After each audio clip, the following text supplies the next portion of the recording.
you good? Yeah. I gotta turn you up a little bit. We got Mr. Chillaxer over here. I like to be right up on the mic. Likes to deep throat it. Jeez, why you guys ain't got deep throated, bro? Yeah. You guys ready? Yeah. I think so. Yeah, man, you sound sexy. Oh, I can take this off. Or I guess I can leave it on. Doesn't matter. Yeah, you can use it to like monitor the audio. Cool. You sound beautiful. Thank you. Yeah, I gotta get Sean. All right, everybody. Welcome to another episode of Beer Fish Fanatics. This is Grandy with Ma Pa Fishing. We got Kit with the Fishing Kid YouTube channel. And today we are on site in the dungeon. I guess we'll call it here. Is that what you call it? The dungeon? I think that's what you call it. Am I the one that calls this the dungeon? I think so. No, you call it the dungeon, kid, don't you? Maybe like the first time. Okay. I might have to get you a little bit back. Yeah. Yeah. But if you guys are wondering, yeah, he does sound familiar. This is Mr. Sean Tranwitz, owner of Saki Fishing. We're just joining him at his dungeon. Workshop? Workshop. What do you call it, Sean? The basement. The basement. Okay. Yeah. It all That's works. clever name. Clever name. It all works. So thank you for allowing us to come down here. We do a little bit of recording. I think this is the first time we're actually recording down here on his, because I think the very first time when you moved, we recorded, it wasn't quite ready yet. Right. Yeah. So now I think it's completely done down here. So if you guys get a chance, hit this guy up, see if he's available. You guys can come take a tour. Wait, is this our second time or third time? At his house, second Recording? time. Same time. Yeah, you guys came over like, I think it was like the first month we moved in. Yeah. So. Well, yeah, we got together for another reason. I was like, I swear Rich and stuff was there. But that was for something else. Yep, something else. But today I am drinking. So I heard nothing but good stuff about the Brewdog Company. It's a non-alcoholic beer. I got like the mix pack today, so I am trying the. It's called the non-alcoholic Elvis AF. So it's a hoppy grapefruit. That's what I'm drinking today. What are you guys drinking? It's a Saturday Night Light. It's brewed in Iowa with Iowa corn to enjoy as friends. 1938. Is that the brewery? 1938. I have no idea. Huh. Never heard of it, but it's pretty good. There you guys go. Cheers. Oh, brewed, lagered, and packaged by Kinship Brewing Company. Oh, Kinship. There you guys go. Mine is I think this is brewed not in America. Oh, it's in Ohio. Oh shit, I just spilled. Sorry. He's like pouring it out. Shit. Sorry. And this is non-alcoholic, by the way. First time, I think the Short Rod Show guys were over here and Oh yeah. they spilled on it too. Fitting. That's fitting. This thing's only 3.5%, huh? Oh, it's a light. Yeah, Saturday Night Light. How fitting. And it's Saturday. Wait, is it no, Saturday? It's Friday. It's Friday, man. It's been a long day, man. Jeez. Oh, hey, you did work today, did you? Yeah, I did work today. It's Yeah. Black Friday, by the way, for those of you guys that are wondering. Yeah, we're in town. So if you guys are wondering, yes, we are not on Zoom today because I was able to swing by, come check out, hang out with the family a little bit. My kids has been pretty much, I guess you can say, staying over here at Saki's house for like 3 days straight. Yeah, third time we've seen you in 2 days. Pretty much. So, but I got an opportunity. I mean, we'll just jump right into it. So, you guys will probably see one of my videos coming up here in a couple of weeks. But right when I got into town, my wife and kids literally dropped me off right on Fishing Kid's boat. Like I didn't even step foot in my mom's house. I didn't even say hi to my mom, any family, anybody. First person I saw in Iowa was Fishing Kid. But I'd like to say you were there for the fish instead of for me. it was a little bit of you, man. It was a little bit of you, But I have to say it was well worth it because I caught some nice tanks that day. Those are probably your biggest fish in a while. It's been my biggest fish probably since I moved. They were, I think both of them probably pushing about the 7, 8 pounds. Well, I think the second one's pretty close to 8 pounds. First one's about 5-ish, 5, 6-ish. But, bro, the fight that those freaking wipers put on, man, it don't matter, dude. It was just so you could see the smile in my face in those pictures, man. And you know how I felt. But like I said, though, it was a shout out to my wife, kids. They dropped me off like before I even saw anybody, so I was able to catch some fish. It's definitely the winter pattern. Fish was on on the bottom. Oh yeah. How'd you do that day? I did pretty good before I picked up like all you guys. I had to go pick up 3 people at 3 different times. Yeah, that was kind of funny. He had to pick up 3. Yeah, it was 3 people at 3 different times to jump on the boat. Felt bad because I really wanted Chin to get on a fish. He didn't get a chance to get on a fish. Addie caught some nice ones. Yeah, right at the end, Addie did. Yeah, that was fun, man. Good time, I guess, because that was it, right? For you, for the boat this year? Yeah, that was it, man. I winterized it. I dropped it off today, and it's all winterized. I just gotta go pick it up maybe tomorrow. Probably tomorrow. So once you winterize it, you can't take it out, right? Pretty much? Or you shouldn't be taking it out. And you'd have to redo the winter to winterize it again. So, okay, can you guys, just for people who don't have boats, maybe you guys can kind of explain what the winterizing of the boats is and what does it do? I dropped it off at the dealer. And well, it's winterized. There you go. Sean, you want to explain? Well, because I mean, really, you just want to make sure all the water's out of it, because if there's any water left inside, make sure everything's drained out. If there's still water in there, it freezes, it can expand, break anything. That way, the next year when you fill it with water, it'll leak. So you have to make sure everything's drained, cleaned out. I like to fill up, make sure the oil, gas, everything's as full as I can get it, because the less airspace in there, the less moisture can accumulate. Make sure stable in the gas, run it through the motor. Make sure it's all in everything so it doesn't gum up, nothing like that. Yeah. Change the oil. Drain the lower unit, get the oil out, make sure there's no water in there. what happens if you don't winterize? Said water's the main thing you're trying to get rid of. So if there's still water in any of the lines and it does freeze and it cracks, for your live well, if it's not fully drained and it does crack, and when you try and fill it, it's just going to leak into the boat. Gotcha. It'll never stay full. So it's the watering that you want to try to get all the water out as much as of everything. Yeah, because my outboard, like a lot of outboards, they're water cooled, so the motor takes in water. That's why when you put the boat in, it pees out the side. Yeah, that's water going through the system. That's how it cools the engine. It's not like an car's motor. It doesn't have antifreeze and stuff in there. Okay. Coolant or whatever. Yeah, I see the people that winterize campers, RVs, stuff like that. They use RV antifreeze to put in instead of the water because that won't freeze. So that's the big thing. Just make sure nothing freezes and breaks. Gotcha. Expands, so. Coming from a non-boat guy, I'm asking. There's got to be more than just me out there that had no idea what the hell you guys were talking about. But that makes sense. You don't want shit to freeze. Well, with any kind of gas engine stuff that you're not going to use for months, you gotta get it ready for that extended period. Yeah. Whether that's your lawnmower or leaf blower or whatever. Car, if your car's going to sit there for a few months. So is boat fit in your garage, nice and snug? Tight. It's probably a couple inches on either side, width-wise. I got a folding tongue, so lengthwise it fits fine. But then the height, man, my garage door and the angle that my driveway is, and I have gravel too. So to get it in there, I gotta turn the motor down, and then I got this bracket that holds the garage door, so I gotta lower it even further. Yeah, I gotta lower it all the way, but then I gotta bring it back up afterwards, because then I won't be able to jack it up because the keel is basically almost touching the ground. So you almost hit the garage door with the motor, or the frame of the door? Both.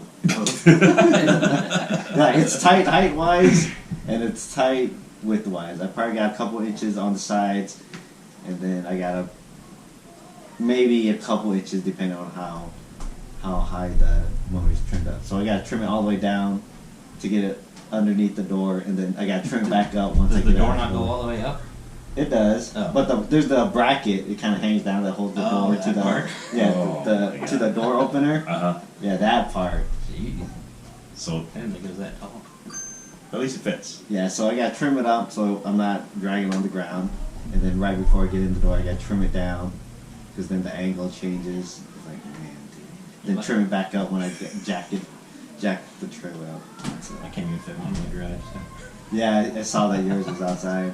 You just gonna leave yours outside then? But yours could fit in your garage, right? No? No. Oh, really? It couldn't? No. Is it too long? Yeah, it's too long. It's the trailer, right? That's too long. Yeah. Well, yeah. It's. I mean, I got the folding tongue too, but it's still like I can't even get the truck in the garage. Oh shit! What if you angled the boat? And you wouldn't be able to get in the house. That's true. The way the door's like in the back. So Yeah. Like, and like it's a 2-car garage, but if you park one car in front of it, you can't get to the door. So it's like, it's not really a 2-car garage. It kind of sucks. So, are you guys pretty much done open water fishing this year? Would you say? For now? I think so. I don't think so. It's supposed to warm up again, and Is it? not this weekend, but I think later next week. It's supposed to get back up into the 40s. Granted, at night still in the 20s and stuff, but Any spots you recommend for people who are still going to be going out then on open water if they don't have a boat? the river. Yeah. That's where I would go. Hey, you all the would- fish in the lakes are. Sorry. Yeah, all the fish in the lakes are going to be going deep, so probably won't get much from the shore. So river fishing it is. Let me silence my shell. Got my phone over there, but my watch is going too. No. How about you though? Are you done? You thinking for I open haven't water? fished in like a month, so. What? Yeah, been too busy. When was the last time you fished? Was it with us? No, it was after that. Oh, okay. Yeah, it's been a while. Yeah, you guys gotta go check out that video. You can see this guy catch a nice wiper, huh? And a nice bass. That was a good day, I thought. That was fun. That's fun. Julian got on his very first. That was the best part of the day. Yeah, seeing him freak out. That was. Yeah. Hey, speaking of Julian, man, kid, have you taken that guy back out fishing yet, or what, man? Not. Well, I think we went out one other time after that, but he's a busy guy, got Yeah. family and stuff. Wow. And he works. He works a weird schedule. Not does he? Yeah. Gotta get him on a fish again. Yeah, you're right, man. Seeing him catch. Of course, the very first fish that he truly catches was a freaking elite. That was a tank. That was a good That was a good wiper. Yeah. Yeah, if you hop in my boat, odds are he might catch a wiper. That's not a guarantee, but I think the odds are pretty good. Well, it's pretty funny though. When I got here, we're chasing wipers, and then it wasn't really biting for the first like 10, 20 minutes. We're like, all right, we might have to go after crappies, and then. Yeah. And then another fish, and then we pick chin up, and then we went for crappies for like 15, 20 minutes, and then we had to go pick up baddies. We're like, all right, we're going back for wipers. And it was a great call, because that's when we caught all the fish. Right. And on that third leg, I guess you could say. Well, from that spot to the boat ramp, I was like, I already knew. By the time we get down there, somebody's gonna be like, "Hey, I'm here." Then we gotta turn around, go all the way back, and that's pretty much what happened. Like we fished for a little bit at the closer spot. It was maybe 10 minutes, and then Abby hits me up. He's like, "Hey, I'm here." I was like, "Yeah, if we went to the other spot, we would have just gotten there. Yeah. And we would have gone back." But I mean, because once Addie got there, we really was able to really kind of focus and fish. It was probably a good about an hour and a half, 2 hours that we fished. We caught a good amount of fish. I felt like it was constant. Yeah, it was steady. It was steady. It wasn't like fire, but it was steady. The quality was good. Agreed. Because caught some nice wipers. Oh, 2 over 5 pound wipers. I caught a few 2 3-pounders. You caught a 14.9 inch walleye. I caught a 14.5 inch walleye. Addie caught an 18 incher. Oh yeah. So That's a good eater. It was a good eater. It was a good catching. My mom appreciated it. Oh, yeah. nice. And I'm staying with my mom, so I was like, you know what? I couldn't go home. I couldn't stay at her place empty-handed. I was like, all right, I gotta bring fish. Yeah, you couldn't go to Iowa, go straight to the lake, Yeah. and then not bring fish when you go Exactly. see your mom. My mom's like, you didn't come and see me first. You went fishing first, and then you don't bring fish home. That would be like, nah, that's not cool. The mother-in-law asked me yesterday why I'm not bringing her fish again. Yeah. Uh-oh. Well, it's probably because my Start mom. going. I wonder if my mom said something to Yeah. your mother-in-law saying how Granny brought fish, Yeah. and then she's probably like, well, why didn't Sean bring me fish lately? Sorry, dude. Since it's been a while since we've seen you, Sean, So how has your fishing been this year? I know you haven't had a chance to go out much, but let's talk about that. When I get to go, it's decent. I don't think I'd have like a really good day this year, just because I mean the frequency hasn't been there. Like I've been busy doing all kinds of stuff down here, or just doing yard work, getting stuff ready for winter. Like we had a big garden, and we tore that down, so we're gonna relocate it, and we're gonna get ready to do a chicken coop. Yeah, because you guys can have chickens now. Yeah, but That's right. there's a lot of work for that. Like, to have the city come out and like measure, make sure you have enough room for it. What's the legalities for a chicken coop? You have to have at least a quarter acre. The coop has to be has to be at least 25 feet away from each property line. So they came out and actually measured where I wanted to put it, make sure I had plenty of room. Okay.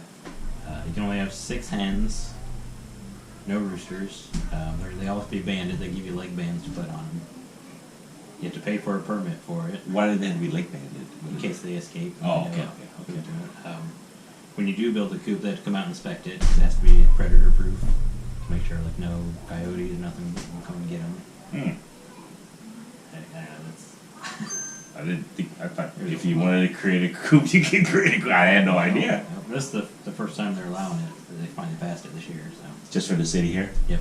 Gotcha. So you think you're gonna do it even with all those restrictions? Yeah. Because I feel like they're doing all this because they don't really want you to.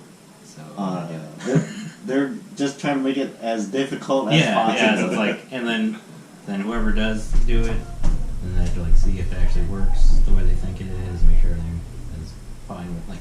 They said like if the smell or noise bothers your neighbors, then they'll like get rid of your permit or whatever. You can't have them. Man, so you better be nice to your neighbors. They're all pretty nice. So if they give eggs and there you go. I was gonna say that. Hey, don't complain. Here's some eggs. Yeah, there you go. On the house. But so you've been doing more chicken shit than fishing. I've been doing more everything than fishing this year. So. How about ice season? Are you ready? I invested a little more now, so we're definitely going. All right, let's talk. Let's switch gears. Let's talk about icing. So, I had to take a picture the other day. I sent it to these guys. I go, man, this guy must be doing some great ice rod work because I saw what he picked up for this year. So I'm like, all right, he's been selling a lot of rods lately.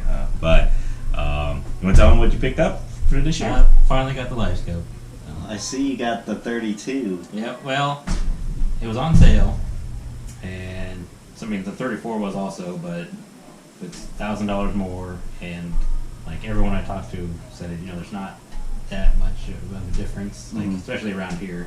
Like you're not fishing super deep water. There's no reason to scan, past 80, 100 feet. Like okay, instead of seeing 100 feet, you can only see 70. Yeah. And this, this fit through a 6-inch hole, which the auger have is 6-inch, where the 34 you have an 8-inch. So I just think, is it worth another $1,000 to get that, or just go with this? Yeah, because you messaged me when I was out on the boat. Yep.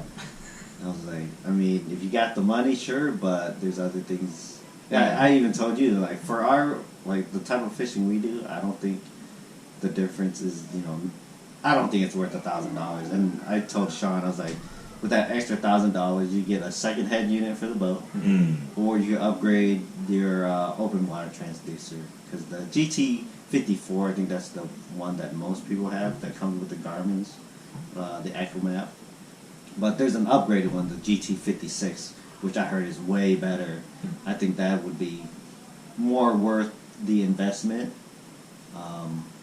Because live scope's all the rage and stuff, but I got a lot of use out of my side scan in my boat. I see that. Yeah. So I have noticed that because when I'm jumping on your boat, it's like you use a side scan. It seems like more than you do, like looking down or looking forward, right? Yeah. Because side scan, it's more efficient than stopping the boat, pointing the live scope around. Like sure, you can do that, but at speed with the side scan, you could cover a lot of water. And then once you see stuff on the side scan, that's when I'll drop the live scope down. Like, okay, let's see. Yeah. I saw some stuff to the right. Let's confirm what's over there. Like, oh, there's a bunch of big marks over there. You think you're gonna catch more fish this year with that, or do you think it's just gonna be more fun?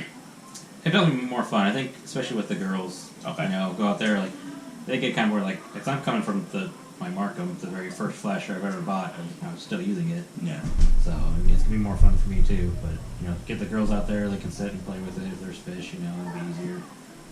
Keeping them entertained, you'll be able to find fish easier, faster, I should say. So. I think keep them a little more entertained too. I think it'll definitely keep them more entertained because they're gonna actually see how their jig interacts, and then with the live scope, you can actually see the shape of the fish, you know, the length of it and stuff. So I think that's gonna definitely get them a little bit more intrigued, and, you know, especially how I think kids are just more into electronics. Yeah. So it's gonna. Yeah, I mean, you're not looking at there's a red light. Yeah. Yeah, they actually see a fish swimming, they see it coming closer. Yeah. So that there's worth it to me, I think. And then all you guys can share one screen. Yep. Yeah. I mean, if we're sitting inside the hut or something, like everyone can look at the same thing, you know. All right, maybe I should get a live scope. Because that's what I do whenever I bring people in the hub. You know, we'll just put the live scope in the middle on one side, and we'll just sit. You know, there might be 2, sometimes 3 of us just sitting side by side, and we're all using my live scope. Now you might have Chen, who has a live scope too, so you might have to take a couple guys. You might have like 2 live scopes in your hut this year. That'd be kind of cool. That would be cool. That would be, yeah, make that happen. Well, I guess whenever I go with Matt, he has live scope too, and he always brings his. Oh, no, okay. Surprisingly, they don't interfere that much with each other. But I think Garmin are designed that way, at least with their own technology, not to But interfere with each would other. it interfere if you got like 10 of them all in one area? Probably. I mean, but it wouldn't be like you couldn't see what's going on. Not like when you get 2 of any flasher next Well, to you. No, it's not near that bad. I bet you right now, at least I feel that way, is like whenever we have a Markham or even a Vexilar near one of our Garmin stuff, I feel hella interference. I feel that way. At least with my Panoptics. When I was around, especially Vexilar, I feel like I get the most interference from those flashers. I guess I never really noticed. I mean, your screen might flicker here and there, but it's nothing where it's annoying and where you couldn't fish with other people around. Very true. I feel like I'm one of the last ones to get it anyway, so. No, I haven't gotten it yet. You got the Panoptics though. Close. Yeah, it's one step closer. Yeah. It's not quite there yet. It's still. I'm like the I little. was using the LX3 Markham that I bought. You know, when you took me out. Hey, that caught you hella fish. Yeah. You know, at the end of the day, that's still okay. It still worked. Caught you fish, right? Yeah. Don't ever get rid of it. No, like I said, I'm setting up my little glide light sled so I can take it too. See, because everyone's told me too, like, you know, you'll use the live scope to find the fish, and then you're not going to lug that heavy thing around to every hole. So let's take a flash around. Right. I do miss having a flasher. Like if I still have my LX5 or whatever, I kind of miss it. It's small, compact. Because with the live scope, man, it's so cumbersome. Yeah, that's what I like about that glide light is, you know, I got it set up now, so it's sitting on it, and like if I get a new shuttle or something, it'll fit inside the hole. So all I have to do is drag the sled around and position it. Oh yeah, yeah. And so it'll always stay on there. Right. I don't have to pick it up and carry it or nothing. That's what I do with my live scope. I just leave it in my sled. I Right. pull my sled around with me instead of trying to carry it around. Yeah. Don't blame me, man. That shit is heavy. It is comfortable. Yeah, it's pretty cumbersome. I agree with that, but because the Panoptic is the same. It's the same. I mean, the packaging and everything is pretty much the same. It is a little bit of an annoyance, but I don't know. Did you print that cover? Yeah. We're gonna get. I was Cover, cable saver, and So maybe I'll see. We'll take a picture. We'll show you guys this. So you know, Sean here has a 3D printer now, and he printed a cover for his live scope transducer. Pretty cool, huh? Yeah, that is pretty cool. I need a new transducer cover. That's why I was kind of. He's looking. I saw. you got the 34 though, right? Well, I got the 32. 32? Yeah, Oh, I got yeah. 32. I can print one tonight. See, Oh, I saw his eyes, dude. I saw his eyes this whole time. He's been looking at that green cover this whole time. He's like, "What? Okay, what is that?" Oh, you like the green one? I'll just give you that one if you want. It doesn't really matter to me. I'm not about like all my I gear didn't- has to match. I didn't design or anything, so it's just one off that was off of one of the websites that people just upload files to share. Yeah. So it's like I didn't design it, I just printed it for personal use. So it's tab. That's why, I mean, it works, right? Yeah. It's pretty cool. Yeah, it's better than nothing, I'd say. Yeah. There's a different filament called TPU that I think would work better. It's flexible, like rubbery. Wonder how it'll hold up like in the cold. So that one I use, it's ABS. So it's the same thing I use for the grips for the ice rods. So it's better for cold temperatures. So It shouldn't like crack. what is that? What's ABS? Can you explain? Not really. Okay. Plastic. Yeah, they're pretty much all different types of plastic. But Okay. they're all have like ABS is better for temperature resistance. For like the PLA that most people use, it's not. PLA is biodegradable, stuff like that. So there's so many different types of filaments, and some are better for certain things. But everybody that I've known or talked to that made ice rod grips out of it, it's always ABS. Interesting.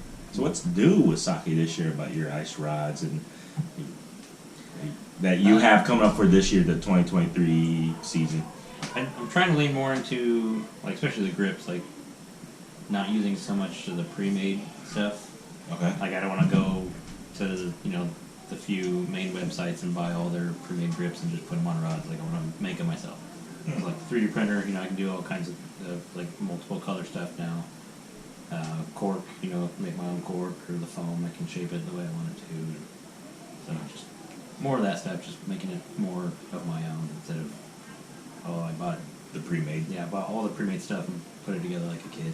Can you, I think I asked you offline this, but for people, because I actually had people ask, like, what is the benefit of printing your own handle, like the plastic? Why would somebody want that versus a cork or a composite, those composite ones? What's the biggest difference, or what do you feel is a good one? The weight difference, I don't know if it's kind of marginal. Like, it is lighter than even the foam ones. Mm-hmm. It's rigid, so if you're wanting to feel the bite even better, a lot of people will put their fingers on the rod blank, so they can get right in tune with it. Or I think the 3D printed ones, they're rigid, right on the blank, so you kind of get the same feeling. So without having to touch the rod blank, you can just hold the handle and feel it. Some people were thinking, do you think is the grip slippery since it's plastic, or it's no? smooth. Okay. I wouldn't call it slippery. Like the way I hold the ice rods, like I barely even touch the grip. So I used them the last few years, and I've never even noticed that. I'm like, oh man, this one's definitely 3D printed. Too in tune trying to catch a fish. Like I don't even notice. So. Most of the time you're wearing gloves anyway. Yeah, so with gloves you're not gonna notice, and with like the real bands, like those are rubber, so you can hold on to those if you think it's too slippery. Like I've never noticed a difference. Anyone I know that has the 3D grips, they've never complained or heard anything bad about it. But a lot of people, if they don't use them or haven't used them, they're like, oh no, I don't want to try it. But, Really? yeah. Maybe they just need to just try it and just to see. Yeah, well, it's like hating on something without. It's kind of the same way. Like there's a lot of people that they love cork. It's traditional. They like the feel of it. They won't use the foam. There's a lot of people that are like, oh, I like the foam way better. It's goofy. But preference really. Yeah, I think it really is. Yeah. So I have both. Really, you have people say, because I have both the foam and the cork. I think sensitivity wise, I think the foam is probably. I feel like I feel better. The cork's a little bit feels sturdier in my hands. I feel like it just depends. I like them both. Yeah. I'm gonna.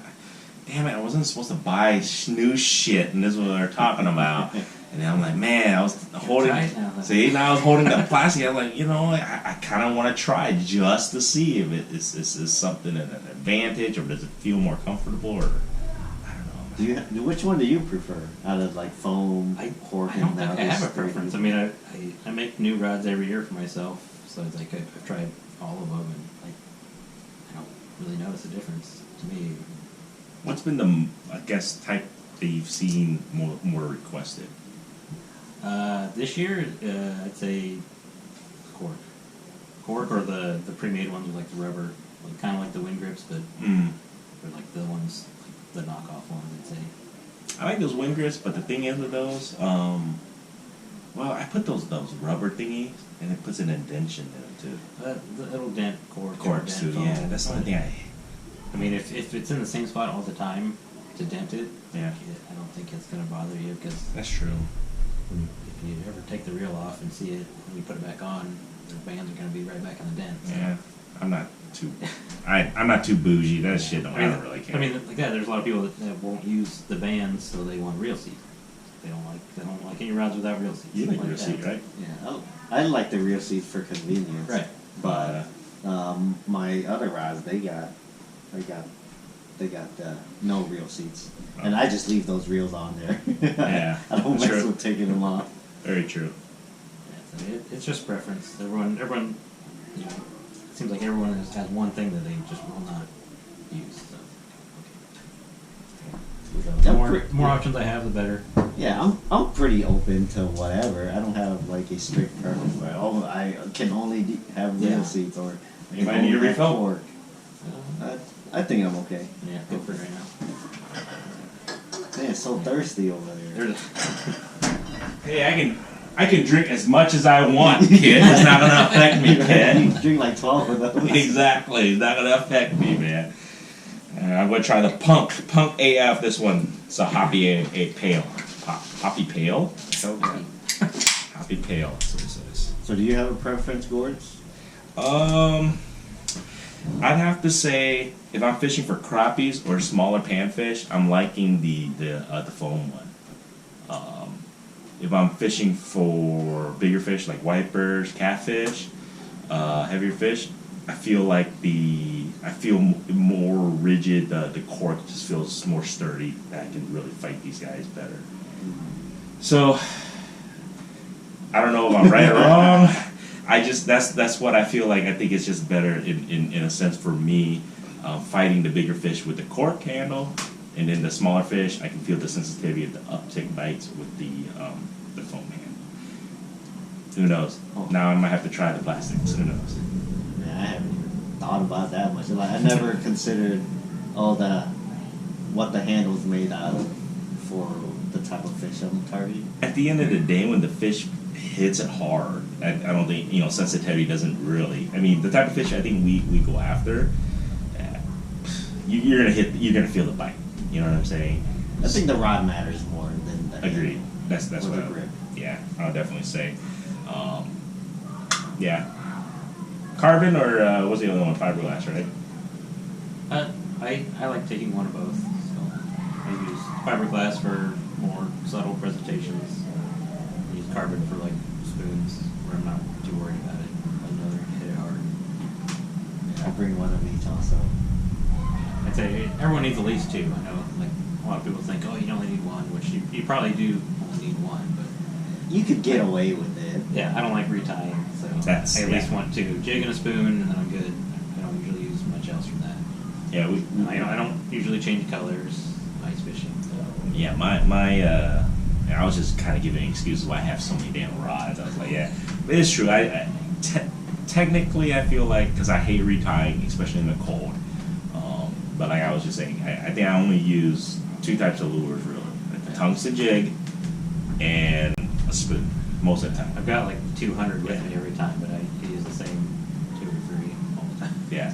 I see. That's why I don't even think I'm going to even be buying any new jigs or anything anytime soon. The only reason I get new ones is because I always end up giving them away to people.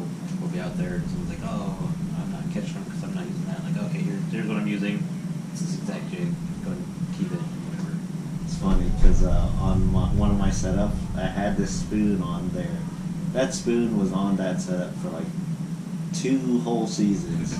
Yeah, I think you did say that. Yeah. Yeah, the paint, it had a rattle on the back, but the paint peeled off of it, and then the rattle Oh my fell out. god. Yeah, all the paint's gone on one side. The only reason why I had to retie it is because I lost the jig. I think either got hung up. I think it got hung up on a tree or something. That was the only time. The only time I retied that setup after 2 years. So Hey, that shows how often I switch and it up. caught a lot of fish for you. It did. So- It did catch a lot of fish. There you go, man. It's hey, if you don't have to change it out, why? Saved you a hell of money. Yeah, there has been times though where I've changed. Same spot, fish are there. I did change like a color or something, and it did start biting. You think? Okay. So, but yeah, most of the time I just use what I have on.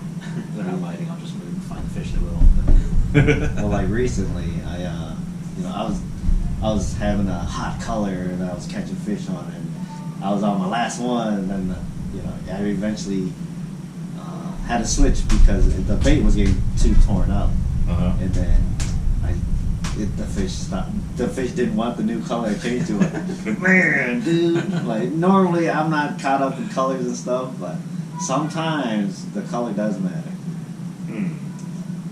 Any goals this year, man? Ice-wise, fishing? I think just to get out more, get the kids out more, Okay. the wife out more.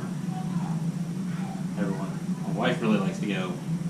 Kids are kind of so I think maybe with the wives go, they'll like it a lot better. We'll all be able to get to go. Maybe a trip to Colorado? Maybe. If I don't get sick again. Road trip, man. Road trip. I'll get you on some Lakers. They're easy, according to some. That's what they said last time. I got sick. Say what? Got like 2 trout. Oh, yeah, I forgot. You're right. It's terrible. Well, you were sick though, man. I know. You know, It was awful. Yeah, it was awful. Hopefully, Still caught fish though. You did. And caught some fish too. Yeah, she always. I don't know what it is. It's weird. But so That's you how got. it always is. The wife or the girlfriend. They're Don't- always the one catching all the fish. Don't get Huey started. She always says, don't get me on the ice. I'll show Grandy what's up. She always says that shit. See, I'm single, so there's only me. Only I can catch the fish. But no, if you guys make a trip, man, I think we have some unique spots we can take you, and hopefully you can catch some fish that you haven't caught yet. A type of species you haven't caught yet. Have you caught a wiper through the ice yet? One. Yeah, well, I've caught like little ones, but one decent one. Oh. That was last year. Finally. We It was on a rod with a 3D printed grip, and then someone came to fish with us, and then he ended up buying it from me right there. Oh, shoot. Sales presentation, baby. Yeah, maybe I should just out there fishing, catching fish. Like, hey, yeah, you want to buy this? Do it. You never know, man. If they see you, they're like, man, what are you using? Yeah, there's a guy that he bought a rod from me before, and actually I got another one for him. But he came out to fish with us and seen the fish. He's like, I really like that rod. I was like, oh, you want to buy it? He's like, how much? I told him, like, okay, and took the reel off. Gave it to him. There you go. Man, right there, huh? Easy transaction, baby. I need to get you on a good wiper through the ice. Yeah, I've been around him, but How about catfish? only little ones, never a good one. You gotta get him on this shit and take him to the honey hole. Oh, the honey hole. I think he has a better opportunity to catch both. I think I know what you're talking about. We catch like everything. Yeah. We catch crappie, white bass, wiper, catfish, Crappie. They have nice crappies there too. yellow bass. And yellow bass, yeah. I won't say no. And it's like literally you just go set up the tent, drill holes, and stay there all day. That's what he does. Like that. Because it's like we're talking this whole spot up, so hopefully it's still biting. I know. I wanted to go down there with the boat, but it never happened because it's Yeah. a bit further for us. I'm thinking though, like you were saying, I think the other year you were saying, if the shad is still there, the fish will still be there. Because I think all those fish that we're talking about, they're eating shad. So I think as long as the bait fish is there, somehow for whatever reason, they should be there.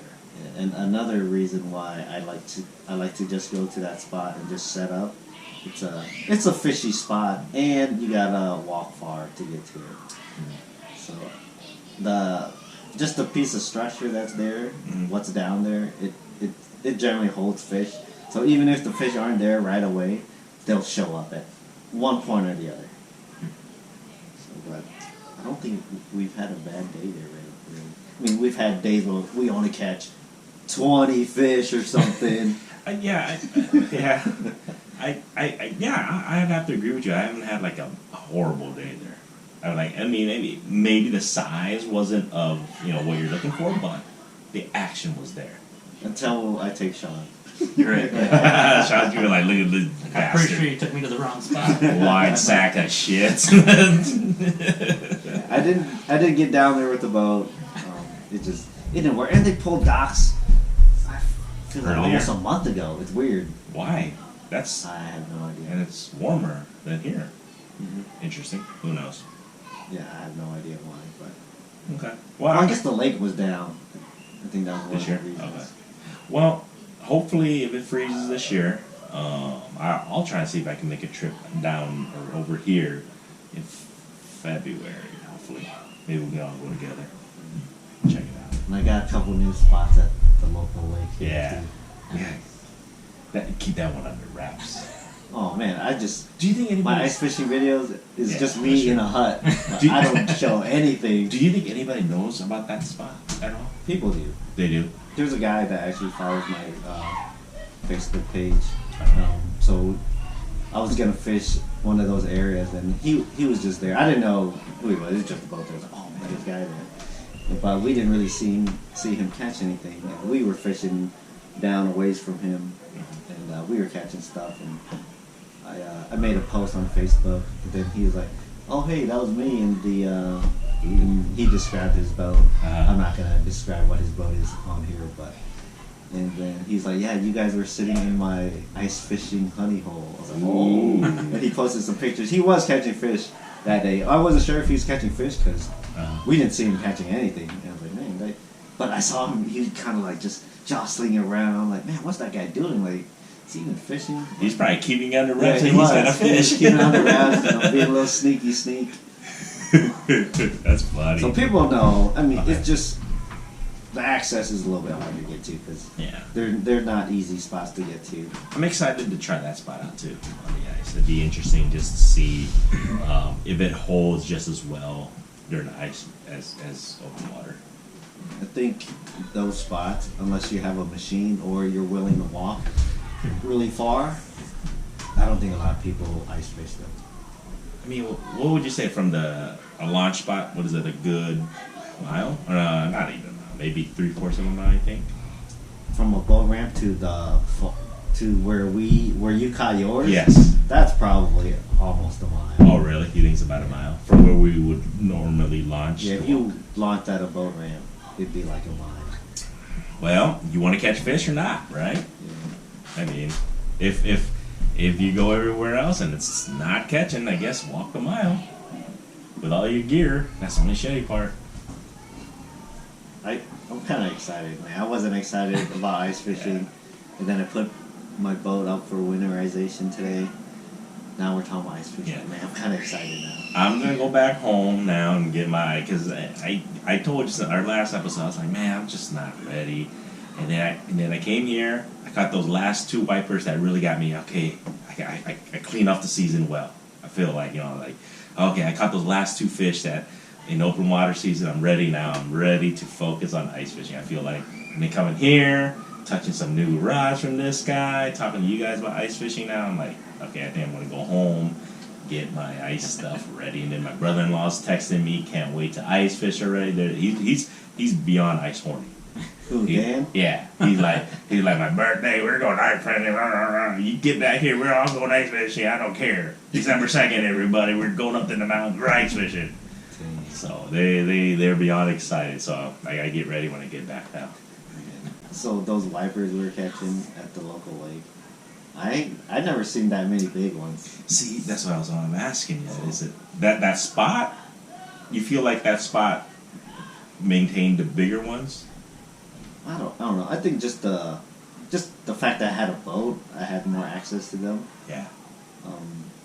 I want to catch one of those two guys. Imagine like a 6-7 pound wiper. Bro. Yes. That's what I'm saying. I'm thinking if it holds true, you're gonna have an amazing ice year. But then you're gonna have to find out how to get a machine to get you there quicker. That's all. Or I just have to walk my ass, a Either mile or whatever. Take you 15 minutes to walk. 20, 15 man, I minutes. never pack light. I got so much. Yeah, this guy never packs like. Dude, just taking his live scope alone is heavy as hell. See, there's other ways to get there, but getting to the water is not easy. But once you get on the water, sure, I might have to walk across the lake, maybe. Yeah, I think I know what you're talking about. Yeah, you would have to walk across it. But Just- just big wipers, I think it's worth it. Yeah, but you got homies who have snowmobiles. You got guys who have snow dogs. You try it out. Quads Quads ATVs. now, yeah.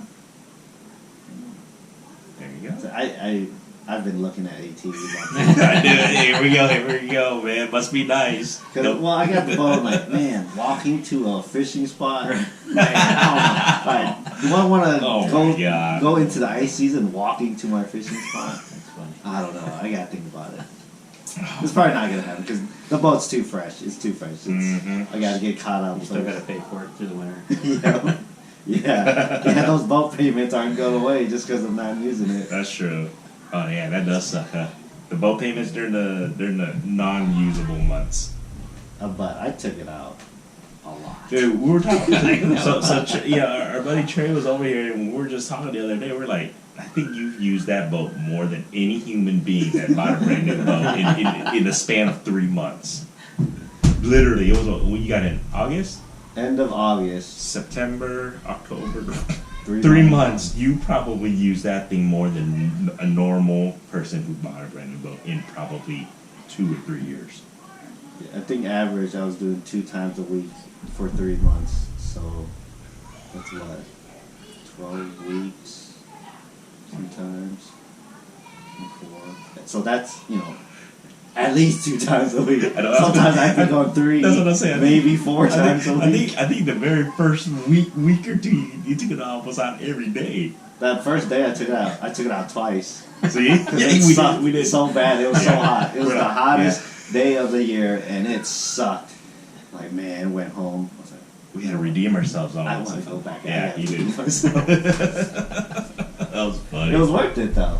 Because we ended up catching fish. Yeah, it was worth it for me because I sucked that morning, but finally the second half I was able to catch some fish. So we had to even go to a different lake on top of that. So it was worth it, but it was money's worth though.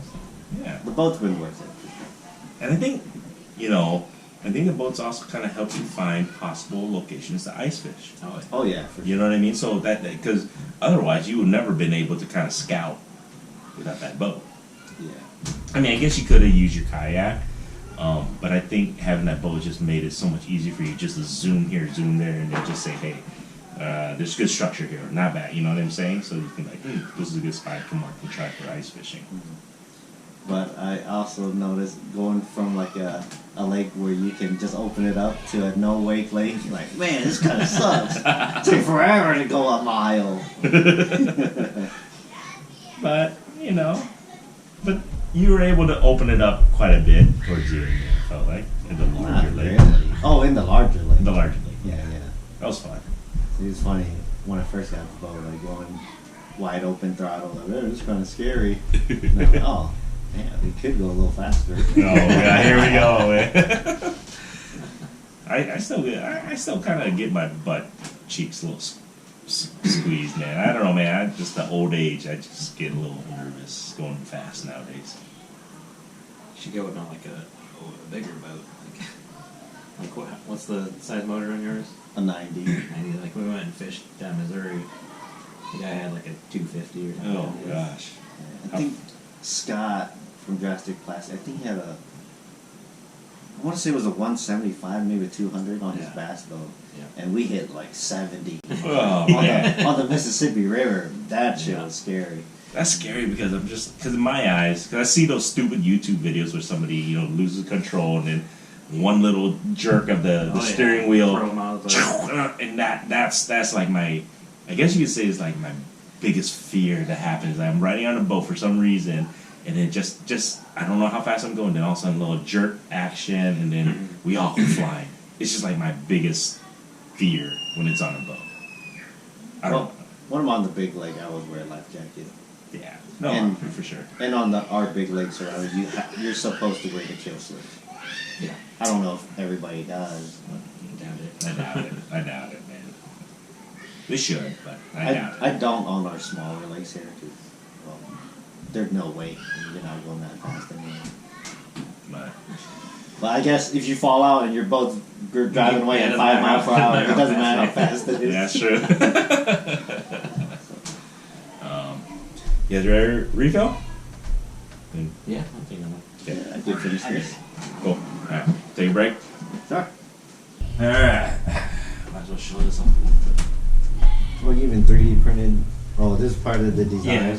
Oh. I mean, you can add text to anything, but like I've been playing with 3D modeling. But yeah, it's tough. All right, we're back, guys. If you guys are watching this on YouTube, you guys can see the stuff we're kind of talking about. Fishing kit right here, if you want to show. That's the Garmin live scope for the 32 cover transducer. Pretty cool. Transducer cover for the live scope. That's pretty cool.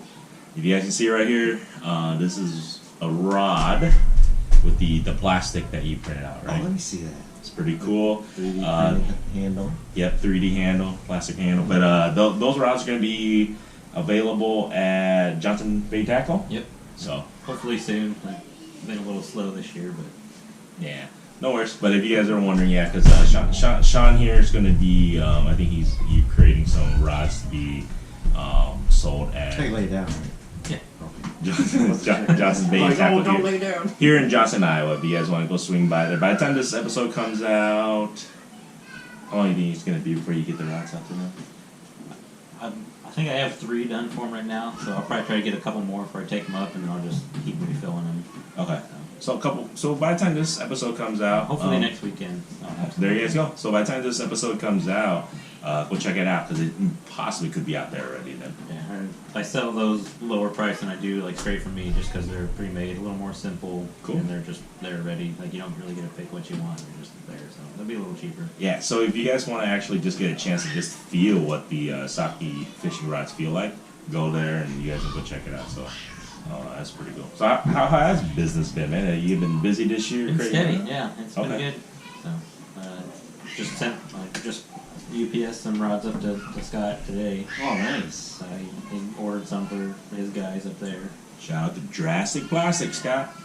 Yeah, thank you. I'm still waiting for some baits. I'm running low. I want to use some baits. I don't know if he has any baits for lake trout. Does he? I'm pretty sure he does. Swim baits. You use a swim bait. That's true. I guess. So that live scope, Grandy was really. He was kind of like, man, Saki's doing so good. He bought himself a live scope. I did. So our buddy Chad, I go, man, because I came here the other day. I'm like, got a live scope. I go, man, he must be really selling some rods this year, man. I'm like, man, you got a nice live scope. I'm like, man, must be nice. Just a deal I couldn't pass up. It's right time, so it's a good deal. It's during their like special like week, whatever for Shields customers, whatever. How far out are you on rods right now? Just on order to put an order in. I think I've got about 30 still to do right now. 30? Yeah. Dang, that's a good problem. So yeah, and there's Yeah, yes and no. I mean, yeah, because like it's good to have them, but it's like every once in a while, like one day, like I'll have something I have to do. You know, I have a limited time after work. Like I've been working overtime, so I get home late, and then a few hours, and it's time to get the kids ready for bed or whatever, and I gotta stop for dinner. So I only have like maybe 2 to 3 hours a day, maybe. to when work you're on a stuff. one man show. Yeah, it's just me. So yeah. So Sean still works a regular job. Yeah, it's not like outside I'm of doing all this. just stuff. doing rods. Like I'll have tackle come in, so I'll have to get that sorted out, get the website updated. Like so, if it was just doing rods, I could get them done a little faster. But All the other stuff too. yeah, kids. But what would you say? So you got 30 rods still to do. So if I would have put it in an order, something called an order, what would you say? A couple months? A week? I'd say at least 4 weeks. Okay, so At you're the about pace I'm going right now, if you put one in today, it'd probably be 4 weeks. Okay, so that's a heads up to you guys. If you guys are looking to get your ice and custom ice rods with Sean here at Saki Fishing, I would probably put it in as soon as possible because ice season is coming around the corner, Yeah. especially here in central Iowa or anywhere in the Midwest, I would say. Yeah, I mean it's probably better to. Would it be better for people to like put in their orders during the summer or fall? Yeah. Even if I don't really work on them too much during the summer, but if they got their orders in, I can make sure I have all the stuff here ready to go. That way, and when I do start, really getting down to it, I can have it ready and in line. And the earlier, I always do them in line. So if you're the first person to order it, yours is gonna be the first one done. Mm-hmm. That's cool. So nobody gets priority. If you guys don't want No special treatment. no special treatment. Yeah. Everyone's gonna wait a long time. So. Hey, it's well worth it though, man. Sean, I'm not gonna lie. I think I might have the most. I might be up there as the guy who, besides you, has the most Saki rods. No, I think I've got 4 for a guy this year. He And owns. No, he bought. I don't know. I think he's got like 6 or 7. Holy shit! Never mind. He's getting 4 more. Yeah. Wow. So, That's more than me. I thought I had the most. I think I got 8. Yeah. I think 6 to 8. yeah, he's probably got the most. In it. Do you think he uses them all? Does he rotate? Like, okay, this week I'm gonna use this I'm one. not sure. I should ask him. You know what? It's kind of like shoes. Like, some people do consider rods kind of like shoes. Freaking look at my brother-in-laws. They all have multiple. I've seen how many rods they have. I'm like, you don't use all of them, but they switch it out. I guess it kind of is like artwork too. You know, maybe some of those are like display pieces for him. Yeah. Like, oh, I got this one for Right. his dad or something. Yeah. Speaking of my brother-in-law, shout out to Buck Game. He just ordered 2 more rods from this guy. Yeah. I'm bring it back home to you, brother. You know, you'll get the I haven't even seen them. I brought Special delivery. It was a special. I brought a freaking box and then I gave it to this guy and the next thing you know he brings up the box. I go, I didn't even get to see the rods. I didn't even get to touch them. They haven't been touched by anybody else. So I guess my brother-in-law gets a fresh rod that's only been touched by the maker. Still virgin. Still a virgin. Yep. Hey, but yeah, it's kind of cool that he ordered a couple of rods. So they're excited to go ice fishing, and his wife is pretty excited to go ice fishing too. She catches a lot of fish. Yeah, and nice fish, dude. Yeah. I remember when we went to Kansas, she outfished Oh yeah. everybody. Yep. She did. Yeah, it's fishing extra the last time we went and like watched and was like, wow, we're in the same spot, doing the same thing. I think with her, Fishing with you. Like, well, I was gonna say, I think with her, she doesn't think about it. yeah. Like, guys like us. Yeah, same thing with What Anna. am I Like, doing? What am I doing like, wrong? yeah, she just picks whatever she thinks looks cool, and she's just out there and doesn't overthink things, and I think that just works. Simplify yourself. I think it's kind of like oh, you sit there and play on your phone, and then all of a sudden you get a bite. You're not Yeah. paying That's attention, true. You're not thinking too much on it. Yeah, makes sense. Speaking of like ice fishing, I guess I don't know if this is true or not, but my brother-in-law John thinks that there's going to be a shitload of people going to a lake in Colorado. I mean, I can, you guys can probably look it up anyways, but I guess there's a lake, Blue Mesa, that somebody caught, I think a world record, or at least a U.S. record of lake trout. So they think that this past year. So they think there's going to be everybody and their mama is going to be going there to go ice fishing and try and see if they can catch that. Supposedly there's monsters there, and I heard there are. I mean, that one fish can't just be a freak unicorn. Yeah, deal. see, that's exactly what he was saying. That body or that ecosystem has to be able to produce that kind of fish, and there isn't going to be just one. Do you think that's a good advertisement of the lake then? Do you think people will go just because they saw that? Oh Oh yeah. yeah, for Think sure. so? Well, like I think in the catfish world, wherever the world record blue cat got caught there, Mm-hmm. a bunch of cat fishermen are gonna go fishing. Yeah, so Against like a largemouth bass lake. Oh, the freaking world record just caught there. Well, a bunch of people are gonna try to go, not necessarily catch that fish, but there's gonna be potential for other fish like within that same size range.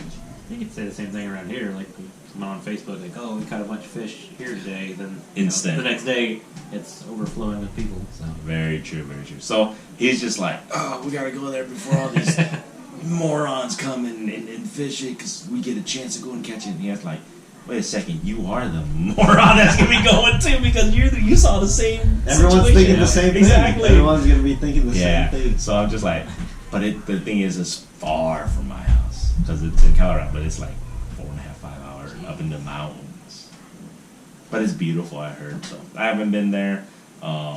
Maybe we'll see if somebody finds out that there's a good hot bite. We'll see. I'm pretty sure one of my in-laws or one of their buddies is willing enough to take the drive. I mean, if I was 4 hours away, I think I would go. You think so? Right. To get the chance of a lifetime. Yeah. And like you were saying, there's got to be more than just that one crate. Even if you catch something a little bit smaller, it's still damn worth it. You know what I mean? Yeah. So, man, thanks, man. I think you just convinced me by saying that, dude. Yeah. I'm surprised you even needed convincing. He didn't. He just wanted a reason to tell us why. Yeah. Kit said I He should. just needed validation. See, but this is the thing. Now I can go, but you know what, honey? Kit said it's a good idea because it's a chance for me to say not. It's exactly. I didn't say it was a good idea. No. Yeah, you did. It's a good It's a good idea. You said it's a good I said idea. there's potential. No. I'm gonna tell her. You said it was a good idea because there's a chance for me to catch a monster fish of a lifetime. Putting words in my mouth. Well, I mean, I just that's how I interpret it. Just because I said there's potential and I would do it doesn't mean it's a good idea. But we'll see, because I think besides catching lake trout, lake trout through the ice is fun. Fishing the lakes over there that are like 80 to 100 feet deep is fun. Can't wait to do that more. But I still want to catch a damn tiger trout. I haven't caught a tiger trout yet. I keep telling my in-laws that, so hopefully I can do that. Hopefully I can check that checkbox this year. See, you might need that LVS 34. Yeah, a lot deeper lakes over there. Yeah, but I can't. Well, but I already have Mr. Yang. He's got. I can just. Does he have a 34? Does he have a 32? I think he's 32. Yeah, I could say the same thing. Like, oh, most people I fish with have a live scope, but Yeah, true. It's not the you're not gonna same. bum it from them every time, or go fish Or go with right them next all to the time. them. Yeah, go with them every time. True. Are you gonna fish right next to him every time Right, too? yeah. I would have to. I get it. But I just can't. Nah, I just can't. Plus, I'm excited to Just get on the the fun. boat too. That should be cool. Man, I didn't Yeah. think I'd enjoy it this much in the boat. The live scope, man, or really? Okay. Now, I didn't really think about it. Oh yeah, I'll put the live scope in the boat when I get the boat. And oh man, it's so cool watching fish. When you're vertical jigging. Vertical jigging or doing the forward view. Funnily enough, I use the down more than the forward. Okay. I have to admit this because the other day when I just got here and I fished, that's the first time I actually saw a big fish attack, and it just it was super cool. And then I saw that walleye hit yours. That was really cool too. So it's just kind of seeing it. I was like, okay, now it makes it's like the excitement of seeing how the fish reacts on the live scope, then all of a sudden seeing your rod just go.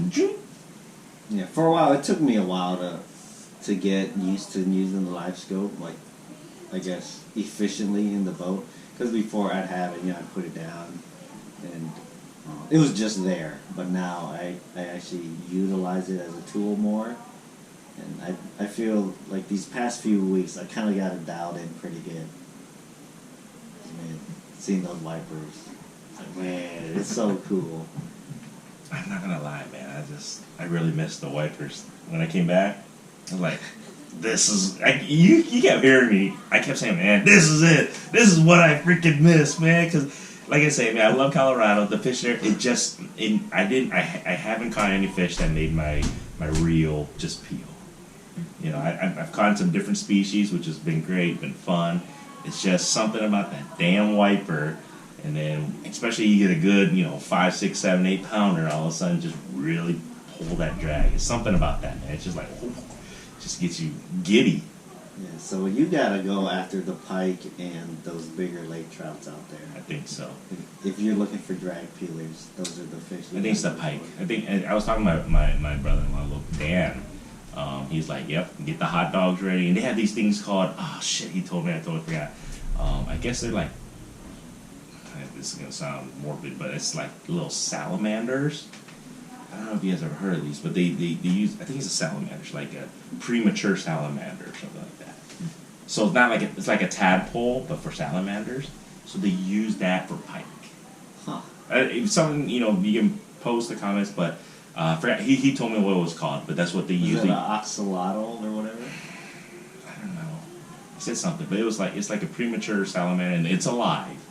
It's alive. It's like moving. I'm like, man, I don't know if I want to touch it. Puppy? Is it a mud puppy? It might be that. It might be. I think it might be something like that. That's weird. You can use that as bait in Colorado. Yes. So they use that for pike. I'm like, what? Or hot dog. So that. Or I'm hot like, dogs. but I'm like, I'd rather use a hot dog. Because look at it. I go, is it alive? They go, yeah, it's scoring. I go, man, I don't want to put a hook right through that. I don't even want to touch that thing. It looks like a wet, like a premature tadpole salamander, dude. It's like, ugh.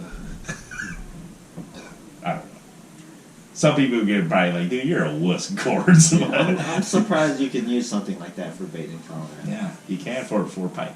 And then there's lakes. If we go, we'll try it. But there's certain lakes that will pay you money to catch pike and take it out.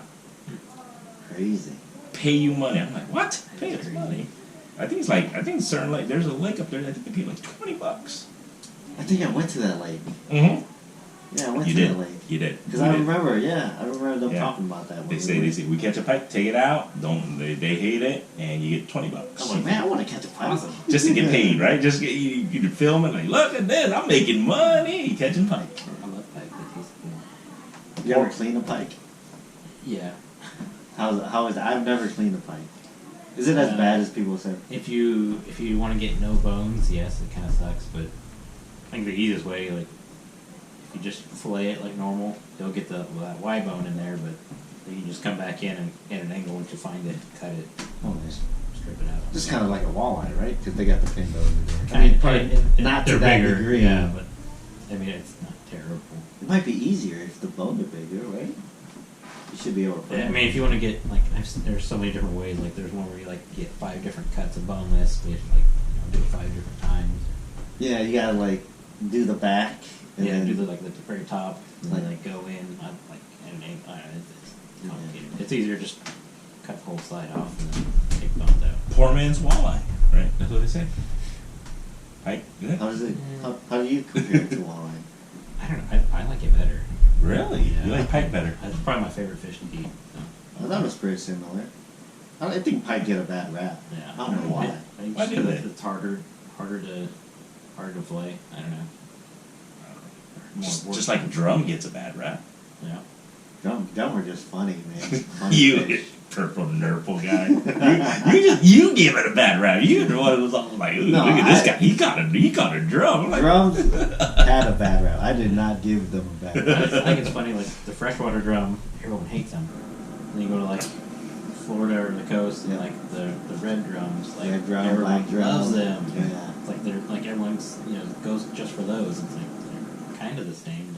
And I've never eaten the red drum like that, but Like if you look up a Same black fish. drum, it looks exactly Right, like our drum, yeah. but they get Huge. 60, 70, Yeah. 80 pounds. mm.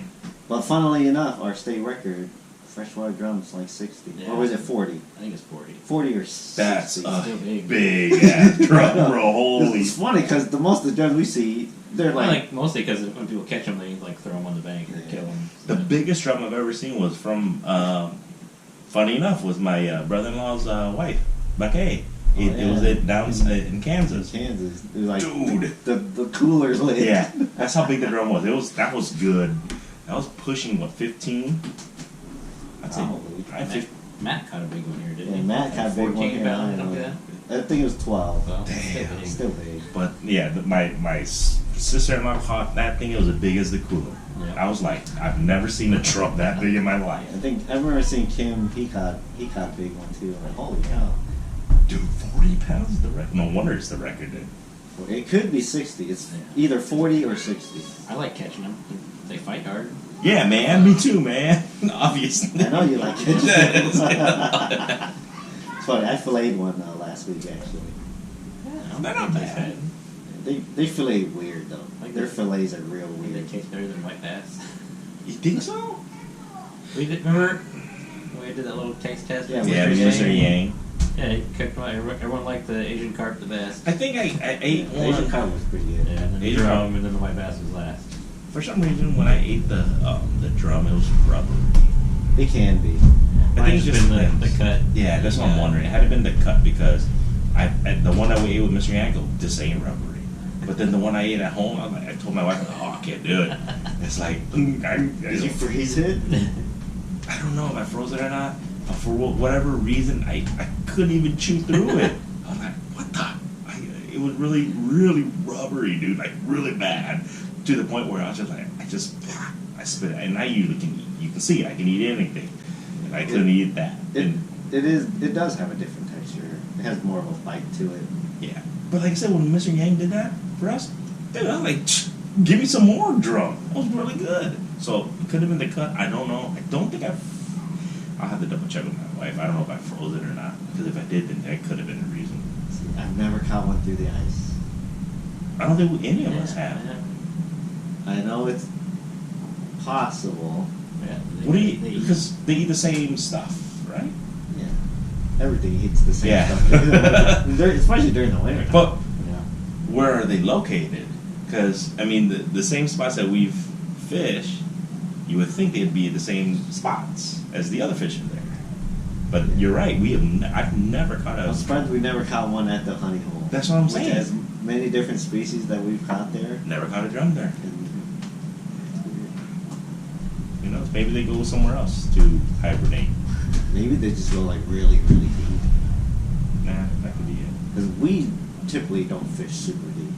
All our lakes around here, I'm never really fishing in the deepest spot. That's true. Unless it's a pond or something. But they're not even that deep in most of the lakes here. I'm talking more like, well, our local lake here is like 50. Is that the? What do you think is the deep? What's the deepest lake in Iowa? I think it's one of the IGLs.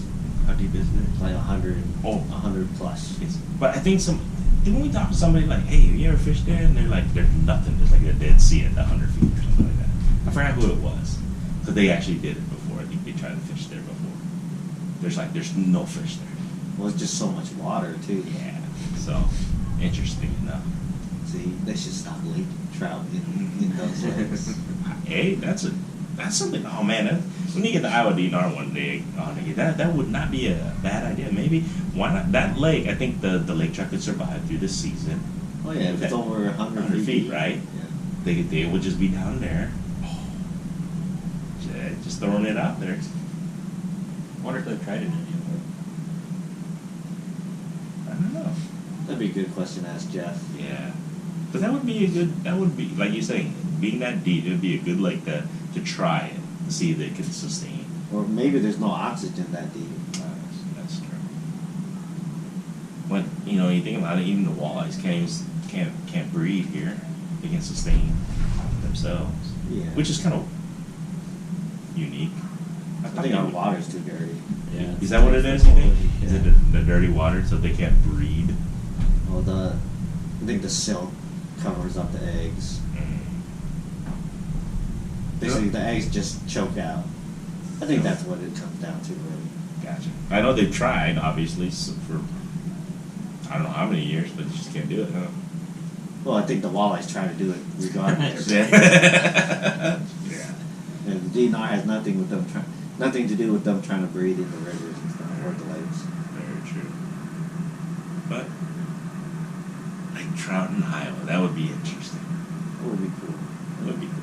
Burbot would be cool. I think that's another cool fish. We talked about that a couple years ago. Still haven't really went up for it. We should. I'm not like super stoked to go anywhere to fish because it's just simple. I hear you. Stay local. Now Sure. when you can, like, especially here, you could drive 15 minutes, be at a good lake. Or you could drive an hour or 2 hours. It's like, I'll just go here. Yeah. I can fish for a couple hours if you want or something. I'll just make a little day trip out of it. Oh, a lake trout and a burbot would be cool. Big ass jumbo perch would be cool. See, I don't know. I'm not that jazzed up about giant perch. I love to eat them. Yeah. I think perch is one of the better fish out there to eat, 100%. Yeah. I don't know. I'm not just. I don't know. They don't tickle my pickle. I'd hope they don't tickle your pickle. I mean, I'm glad if I catch a big perch, but Yeah, I know what you mean. It's just not you're just like, oh, it's a big perch. I think it's more Okay. because we don't have them here. That's why everyone gets so excited about them. They're more readily available. So, It wouldn't be as big of a deal. we do have some ponds stocked with perch here around I see here. that. And they're big too. are they? Yeah, they get pretty big. It's around here, isn't there? Yeah. They have to. You might They have. get fished out real quick. Oh, do they? During the ice season? Yeah, I can see that. As soon as it's known that they're stocked, like within a week, there's probably none left. How big did they stock them? I've seen them over 10 inches before. Oh, really? Yeah. I think most of them are tagged too, aren't they? I don't think they're tagged. Interesting. Most places they put them in like ponds, so if they put them in lakes, they might tag them. I've caught some out of our the local lake here. Have you? Yeah. They're in there. The numbers. I've seen them. The numbers aren't very high. No. And they're always like that big. Yeah, they're I've never like, seen it. they're not like huge, but I've never caught like a small one either. It seems weird, like, you know, like you go to Clear Lake or something where they're just overran with bullets. Yeah, Like, why doesn't that happen around here? They might be big by now, right? It's like we've been saying this for like 4 or 5 years now. I haven't been. Yeah. I didn't go up there last season. Yeah. I either. So I haven't heard anything about them either. They gotta be.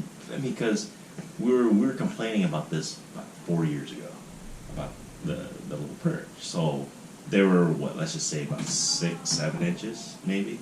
Not even. Maybe 5. Back then. Maybe that was 5 inches. Let's just say.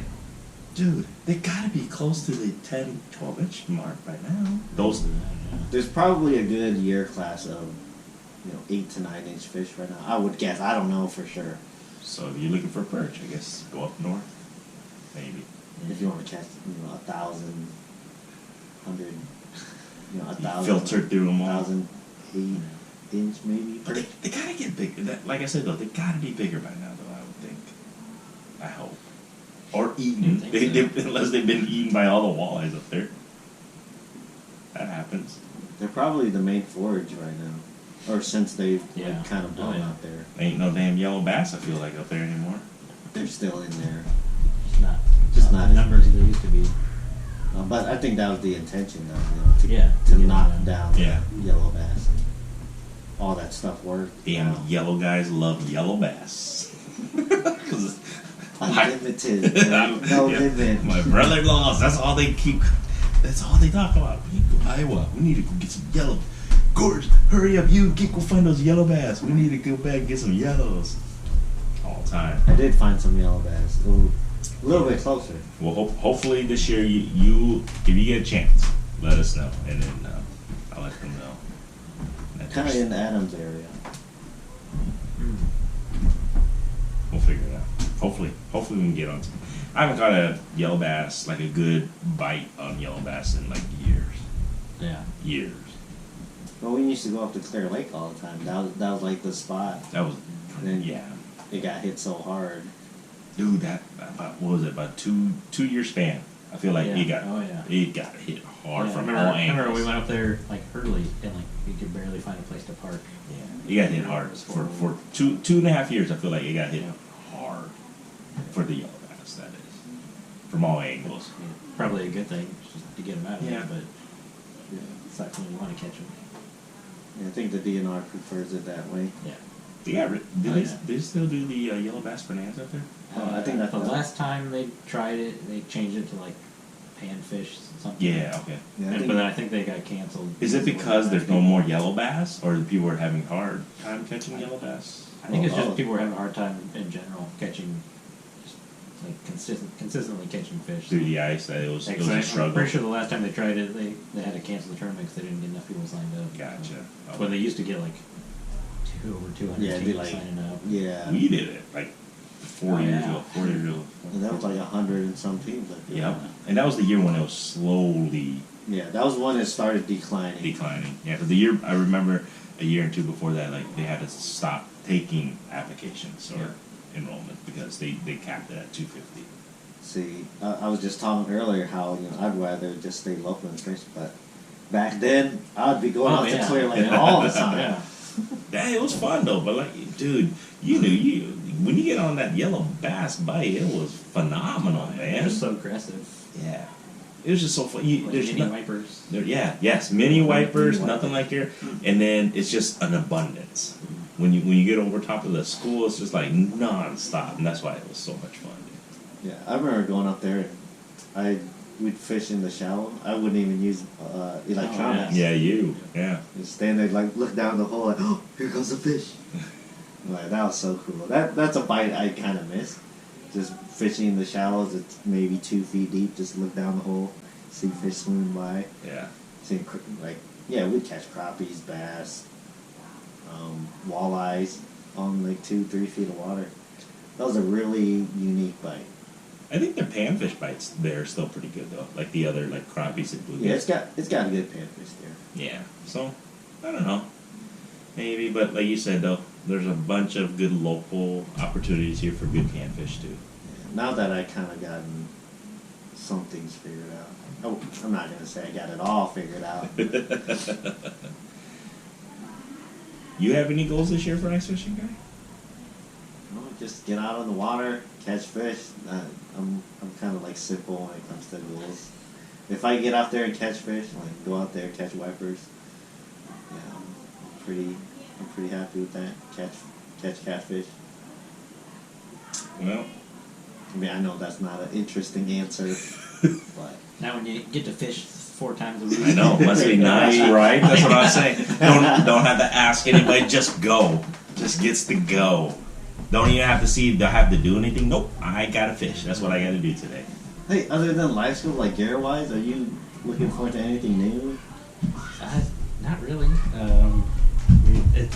I'm kind of spoiled because I mean, like I can go whatever route I want. That's true. I've got tons of tackle, so if I want something, it's like it's in my basement. I don't have to like go to the store.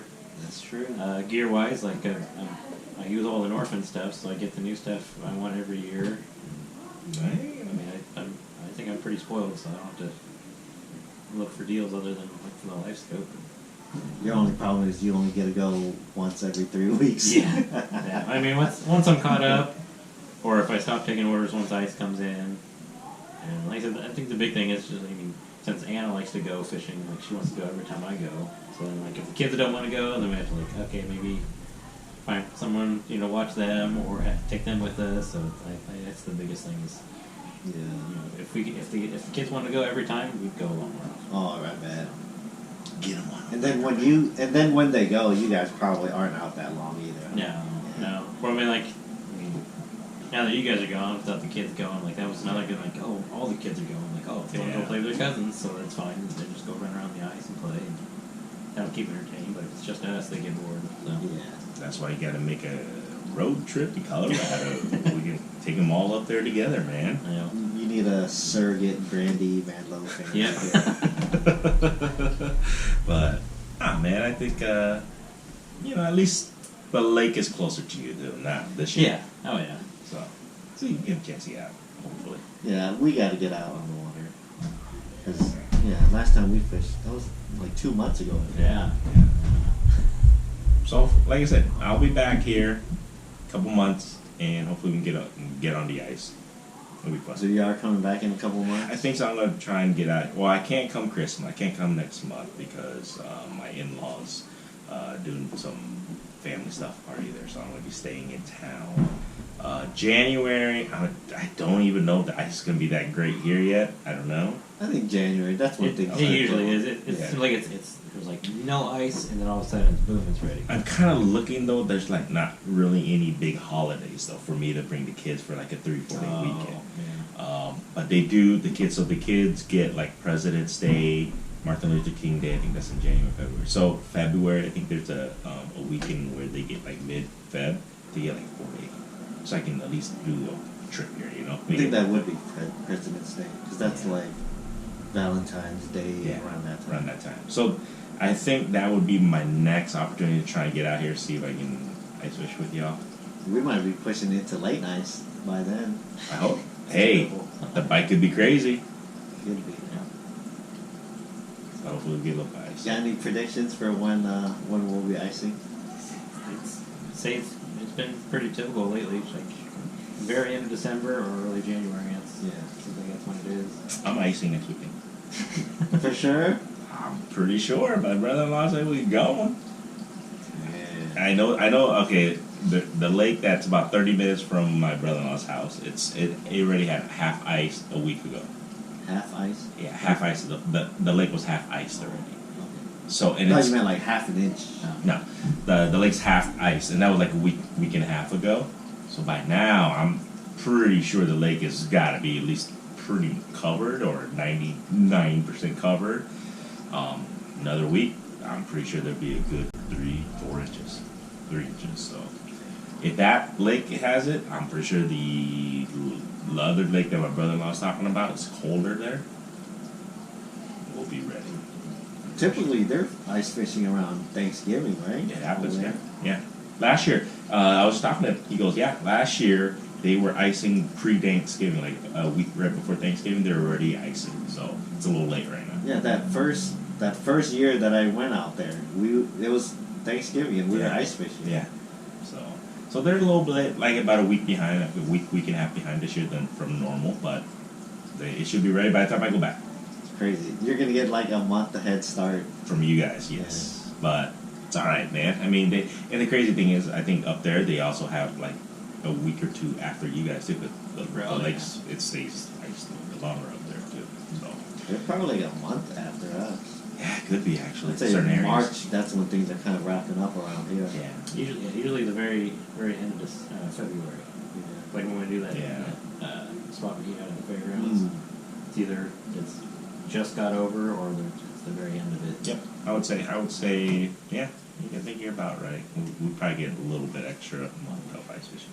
It's gonna be here quick and it's gonna go by quick. And then you get your boat back out, buddy. You get the boat back out. There you go. You gotta sit and wait until they put the docks in. That's the big thing. Or you just drop it in, right? Yeah, not by yourself, not easily. And we talked about this, boys. Yeah, can you just launch it? Well, it's hard to get it in and out of the boat without a dock.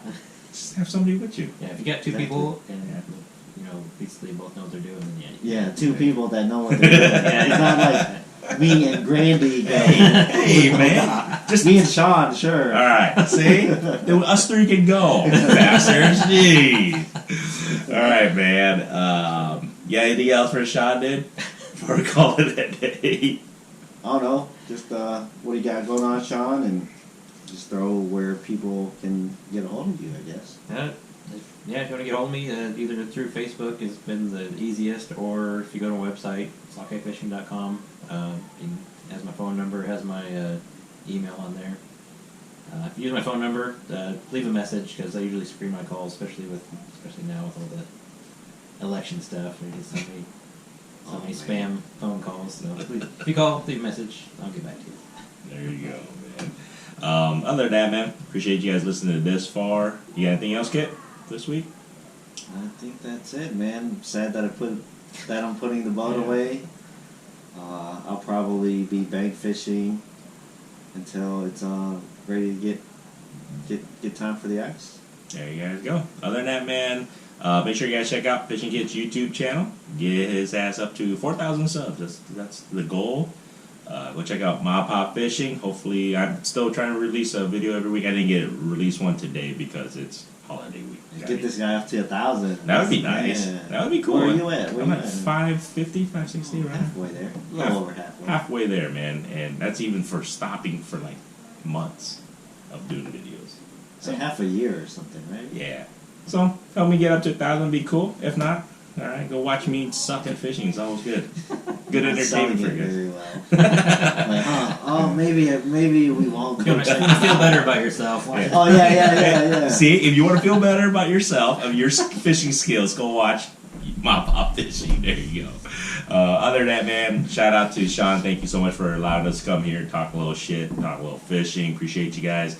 Make sure you guys go check out. I kid you guys not. There's a reason why we use his rods. Badass rods. If you guys are looking for custom ice fishing rods, really go check it out. It's pretty cool stuff. So, other than that, leave a review. Helps us tremendously, whether on YouTube, or not YouTube, on Spotify, iTunes, and then, like I said, make sure you guys check this out on YouTube too. So, other than that, till next time. See ya. Yeah.